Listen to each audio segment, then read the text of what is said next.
enemy paratroopers and attempt to snatch a grid Papa Uniform 259er, 119er, break. Enemy is unaware of our presence at this time, over. Solid copy. Hitman 2-3, Echo 5. Hey, good evening, everybody. This is Ben Powers coming at you from the Commander's Voice. My guest tonight is Sarah Doran, and she is a children's author who writes really cool military-themed children's fiction. She's the author of a fantastic book, which is called The Peppered Sky, which I had the honor of reviewing, and it's about life at Fort Bragg for a young child. It's really cool. She's also the author of the upcoming book, The Sleeping Giants, which we'll get into. So with that quick intro, Miss Sarah, thanks for joining us tonight. Thank you so much for having me. It's such an honor to be here. So let us jump right into it. You come to your writing from a very interesting space because you are a military brat, you are a veteran yourself, and you come from a family with a legacy of service. So can you give the audience a little rundown about your military background, and then we'll transition to how you got into writing? Yeah, so my dad was in the service. He actually was in the Air Force for 7 years and then went to seminary. And then when I was in first grade, joined the Army as an airborne chaplain. And so all of my upbringing was as a military kid. I actually loved being a military child. I was one of those weird kids who liked moving and meeting new people and seeing new places. So it was a really good fit for me. I grew up and yes, joined the military myself. I was in the Army as a 15 Tango helicopter mechanic and crew chief. I worked on Blackhawks, and it was the coolest job. I met my husband in the service as well. He was also a 15 Tango, and my brothers, my grandfathers, my uncles, we all served, and so it's definitely something that kind of runs in our family. No, that's awesome. So thank you for your service and thank you for your family service. Now you joined during like the height of global war on terror, because I think we were talking, you served from 2007 through 2013, correct? And so you obviously had some experiences deployed downrange. And when we were talking a little bit before we started recording, you actually had some cool experiences, even like with your family downrange. Yeah, it was so crazy. Not too many people, I don't think, run into their family members when they're deployed to Iraq and Afghanistan. When we were deployed to Iraq, we were in Taji, Iraq from 2009 to 2010. And I got to see both my younger brother as well as my father during that deployment on two different occasions. My younger brother was National Guard, and he was stationed in, where was he? Um, oh gosh, I can't even remember. I think he was at Liberty. And being in a helicopter unit, we had the unique opportunity to get to places pretty quickly and easily. So my unit agreed and his unit agreed, and we were actually able to, his roommate had gone off to R&R, and I was able to bunk up in his pod. And so we watched movies and we got pizza from the PX, and it was so bizarre to be in Iraq in a war zone and be able to just reconnect with my little brother, which is super cool. My dad, being an officer, he traveled a lot visiting his guys when they were deployed, and so he was constantly on the move. And he just happened to be at Taji one of the times that we were there, and so he came and we got to hang out and walk around base that day, and it was crazy. So That's real yeah, cool. and I guess the second deployment we went to Afghanistan. We were in Shindand, and my dad was able to visit out there at one point, and he and his sergeant major were visiting us at the hangar, and we had some incoming, and so we all ran to the bunker, and he had purchased some pizza for the crew that I was part of. And I remember the sergeant major running out from the bunker saying, "Don't forget the pizza." And we just all bunkered down together and ate pizza, and it was a good old time. That's incredible. There's not too many daddy-daughter bonding experiences involve being under fire eating pizza. That's amazing. Oh, it was so bizarre. You mentioned something that is a quick aside, and it's just so many people I don't think understand how the vital role that a chaplain does play, especially a good one. A lot of folks, obviously, it's affiliated with religion, but it's really about soldier mental health and soldier morale. And the what you just hit on about your dad, that he was always moving around. That's the amazing thing about chaplains is they'll be anywhere in the battle space where they think they're needed. And you'll see one pop up with a striker crew, or walking with the grunts just as easy as you'll see one with the battle staff. So that speaks a lot about your dad and the kind of chaplain he was too. Yeah, I have so much respect not only for him but for all of the chaplains out there. I recently learned about the chaplain story on the ship. I'm trying to think of the name. Are you familiar with the I am about the chaplains who, I think there's four of them who went down with the ship. Yes. Yes. Oh man, it was incredible. There was a documentary on something recently, but yeah, it was amazing. I just have so much respect for chaplains who are so willing to put all of their soldiers first. That's fantastic. So speaking of, things that are amazing, your writing is amazing. So how did you transition from being a crew chief on a helicopter, and you have these deployed experiences, you're obviously a successful soldier, and then you now are starting this writing career? I would love to say that it just was meant to be, but I honestly I struggled a lot, just like any other soldier who gets out of the military. The transition is hard, and trying to kind of figure out who you are and what you want to do in life was no different for me. My husband and I got out in 2013 and had our first son, and then we were both going to school. For different things. I was going to school to be a teacher. And as I was a teacher, I went through a course during that time that kind of opened my eyes to the lack of military representation in literature and children's literature. And I think that that's where the seed was really planted. Fast forward several more years, we're here in Texas and COVID. And so all of us had a lot more time on our hands, and decided I just wanted to try to start writing some stories. And so I did. And my first story was terrible. It was not good. But then a friend of mine, she was talking to me and she's like, you really need to write what you know. And when that really sunk in, I was like, I know the military. I grew up a military child. I married a service member. I was a service member. I'm now a veteran. I know the military lifestyle really well. And when I finally put my military experiences with my passion for writing, the stories just really started coming. And That's I'm so fantastic. grateful that they did.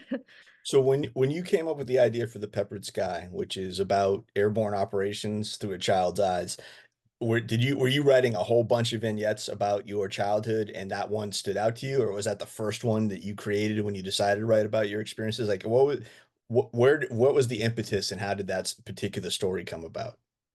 So when I was thinking back on my favorite memories of my childhood, watching my dad jump was absolutely at the top. It's a very unique experience for kids who've experienced this, or wives or spouses. It's very unique. There's nothing like it. Watching your family member jump out of an airplane and then parachute to the ground. And so that was really, it was the first story. It was exactly what I wanted to write, and I knew this would make an incredible story. And so I did. I just started writing down my notes, and I remember thinking, what did it look like to me as a child? Because I really wanted to speak from a child's perspective, and it's harder to do now that I'm an adult. But thinking it through, I remember all of the men in the sky looked like little bits of black pepper to me. And then, references to the green bubbles, that were floating and things like that. So I tried to bring a lot of that imagery and those words into the story. I like to write in rhyme and rhythm. That's because that's how I like to read to my own children. And so that's just a more natural way of writing. But I think it came together really nicely. Now that's very cool. You have such a unique perspective, having been a military child, having been a service member, and now being a mom. Like you have three angles from which to approach your writing, and they all inform it from a different perspective, but those perspectives blend very well. So I really, obviously I haven't been a mom, but I have been a dad, and I have Yeah. been a soldier, and I have been a paratrooper. So when I read the book, I was like, wow, this is paratrooper authenticity is not something you often look for in children's literature, but just Right. what you were alluding to, just in terms of like, the sandy drop zones and the pine trees and like that. This is definitely Fort Bragg, North Carolina. She obviously lived there, and you nailed it, and your artist nailed it too. Just Thank the you. Actually, so Beth Snyder is the illustrator for The Peppered Sky, and she's never done a military children's book before. And she doesn't, I mean, her father and grandfather had served, but they were well before she came to be. And so when I was describing the drop zones in North Carolina, she's like, I've never seen anything like that before. And I'm like, yeah, there's really nothing like it. You've got sand and you've got, coastal vegetation, and then you've got these big pine trees. And so anyway, we went back and forth for a while but she got it, she nailed it. And I think she did a great job.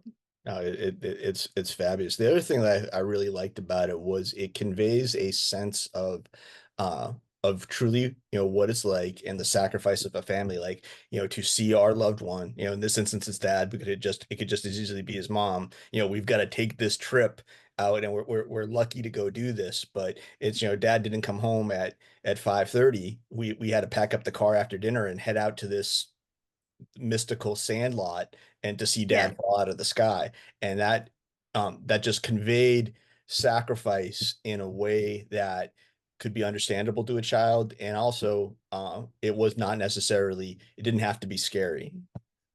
Right. It Yeah. didn't have to be about a deployment or.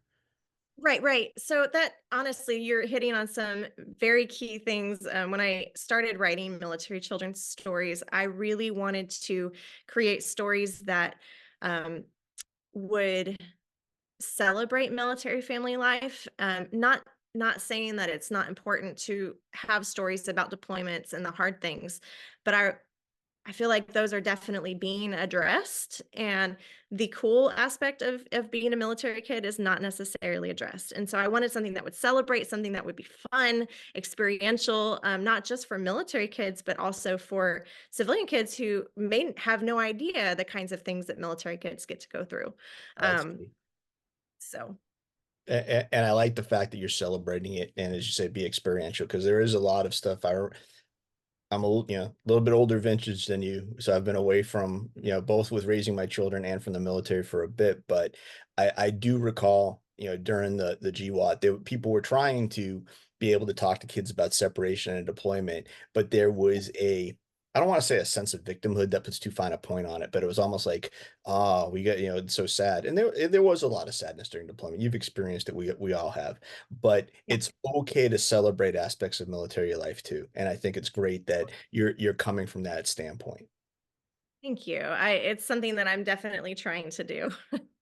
So let's segue into your experiences as a soldier. We've talked about your experience as a kid, and they're related to audiences in the Peppered Sky, but we've got Sleeping Giants coming out, which is about your experiences as written from more perspective as a soldier and as a mom. So let's segue into that. Yeah, so Sleeping Giants is my husband's favorite book. I think it's probably because he was a helicopter mechanic as well. This story has a mom service member, which I think is really cool because my first story, had dad as the service member. I really wanted to represent women in aviation and women service members since I was a female service member. And it's about her and her son, and they go to the hangar to see something really exciting. But in the meantime, while they're waiting for that thing to happen, he gets to kind of play and imagine different missions on the different helicopters that are there at the hangar. So we've got Apaches, Blackhawks, and Chinooks inside the hangar. So I really wanted to encapsulate as many of the Army helicopters as I possibly could without being ridiculous. And so that story is it's amazing. It's coming out actually in November. So I'm Oh, really excited about that's it. awesome. Now you had a different illustrator for this one. Yes, this is a different illustrator. And I've been explaining this as I'm one of those people who has a weird eclectic taste of music, of art, of food. And I think maybe that's because of my military upbringing, because I like different things. I like to go different places. And I love all kinds of art. And so that's really something I was excited to kind of bring into my stories. Since these are standalone stories, I wanted to use different types of art to convey the different stories. So this second story, Sleeping Giants, is illustrated by a good friend. Her name is Angelina Davis, and she is bringing such a unique and really cool art style to this story. No, that's awesome. We're gonna put a picture of the cover up here, and everyone can really appreciate the effort that she's put into it. So it is very cool. The next question I have for you is, again, from your perspective as a veteran, did you find anything in your writing as therapeutic, for lack of a better term, as you were transitioning? Or because you said you were training to be a teacher, and then you've transitioned, you're a homeschooling mom now, and you're an author now, and that not everybody falls right into what they're going to do as soon as they transition out of the military. It's a time to figure it out. But where did writing help you figure it out, or did you figure it out and then start writing? So, let me backtrack a little bit, because writing for me has always been therapeutic is a good word. It's a very good coping mechanism for me. I started journaling when I was very young. I think I was in second grade. I started like consistently journaling and writing all kinds of things, poetry, you name it. I think that writing was one of those things that helped keep me grounded in a lot of ways. It was a constant when my life was full of inconsistencies. And so I don't think that that was any different as I got out of the military. As I was going through that big transition, I knew my writing is still there. I can still write. And so while I wasn't necessarily writing children's stories right away, I was still journaling. I was still writing the way that I always have come to do as part of my transitions and challenging experiences. Now, were there any programs for you? Obviously, you were a writer for a long time, and so maybe saying self-educated is even wrong in terms of developing your voice and developing your style. But were there any veterans programs, like veterans writing programs, or anything else you could avail yourself of, or other veterans who are interested in becoming authors could avail themselves of? Anything like that in your experience? You know, as far as programs specifically for veterans, no. I did utilize the GI Bill to go to school. And so I was able to take upper level writing courses, which definitely helped develop my writing in a very good way. Um, and as far as, other suggestions that I might give to other veterans who are interested in developing their writing, I would encourage them to take classes at their local college, um, or even just going to writing groups. Libraries have writing groups. There's I can't remember the name of it now. There's a really big writing organization that I'll message you later. Um, but getting involved with writing groups and organizations has been very helpful in critiquing my work and helping to critique others' work, because then you're just kind of exposed to different types of writing, and it can kind of stretch you past where you might be comfortable as a writer. Sure. So I don't know if that's helpful. No, it's super helpful, and I appreciate the candid answer. And I think the most important thing for anybody who's listening who wants to be a writer is just write. Yeah, Oh yeah. yeah, you could read about writing, you could take as many classes or watch as many YouTube videos, but you got to develop a body of work, and you got to suck before you're good. Yeah, well, and exactly. My first story that I wrote was so bad. It was not good. In fact, my friend who read it, she told me many months later, she's like, I didn't want to discourage you at the time, but um this was not very good. And it was okay because I grew and I learned and I kept going and I kept trying. And eventually I came up with a story that I was so incredibly passionate about and worth sharing. That is so cool. So what is next for Sarah Doran? Are you going to keep writing military themed children's literature, or what's the plan? My hope is, yes, that I will not stop writing military children's stories. I actually have a third book that is done. It's written and it's wonderful. It's called The Fearless and the Fallen, and it's a tribute to veterans past and present, still written from a military kid's perspective. But it's more about veterans because that's definitely something heavy on my heart. And I'm looking for an illustrator. I really want this story to be illustrated by a veteran. So if you know of any veteran illustrators out there, or you're listening to this podcast, shoot me a message and we'll talk. Very So cool. That's awesome. And you hit on something that I kind of did want to close with. It is because you're just scratching the surface with your experiences, because you can write from a kid's perspective, you can write from a soldier's perspective, you can write from a veteran's perspective, but there's also, you can talk about, obviously write what you know, as you said earlier, but you can talk to Navy veterans and find out about ship life. You can talk to Air Force veterans and find out what their life is like. You could talk to astronauts and find out what it's like to go to space. So yeah. I can just envision like these 26 books in the Sarah Doran collection of all this different cool stuff. Thank you. Yeah, no, actually, so I have many works in progress. I should mention that. I have a deployment story that I'm actually super excited about, and it's not finished yet, but it is. I'm trying to remember, did I decide it was going to be a Navy or Marine? I can't remember. It's been a minute since I worked on it, but I was debating between Marine or Navy. My brother was a Marine, my older brother, and so I was picking his brain about what their deployments were like, and coming home from deployments, and because they were on ships, and that was totally different than what I experienced. And so I would love to start representing more branches, as well as more experiences. I just went to an opening ribbon cutting ceremony for the National Mounted Warrior Museum that just opened up at Fort Hood, Fort Cavazos. And I've had the thought to write a story about the mounted warriors. So anyway, there's some cool stuff out there. I just think that, like you said, we're scratching the surface. There's so much military history that I would love to just highlight and bring to national attention. So we'll Very see what cool. happens. Awesome. Well, Miss Sarah, why don't you close this out and tell everybody where they can get a copy of The Peppered Sky?